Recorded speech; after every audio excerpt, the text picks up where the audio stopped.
ஐயா ராசா, ஒரு எறும்புக்கு கூட துரோகம் பண்ணாத நீ கொலை செஞ்சிருக்க மாட்ட. ஏதோ தப்பு நடந்திருக்கு. உண்மையை நிரூபிக்க எந்த ஆதாரமும் இல்லையேன்னு புலம்பி அழுறா சின்னாவின் மனைவி. ஆதாரம் இருக்குன்னு சொன்ன சின்னா, ஆதாரம் இருக்கு, ஆதாரம் இருக்கு. அது என் அப்பன் சுடலை மாடன் மட்டும்தான்.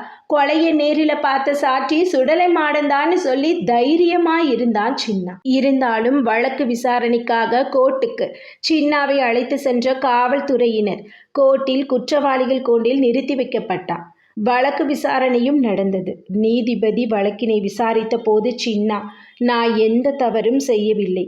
சொல்லப்போனா எனக்கு வாதாட வக்கீல் கூட கிடையாது. கண்ணில் கண்ட சாட்சியே நான் தான். ஆனா நானே குற்றவாளியா நிக்கிறேன். இருப்பினும் சாட்சி என் அப்பன் சுடலை மாடன் தான் சொன்னா சின்னா. 2 நாட்கள் தீர்ப்பை ஒத்திவைப்பதாக நீதிபதி கூறினார். அன்றிரவே கொலை செய்த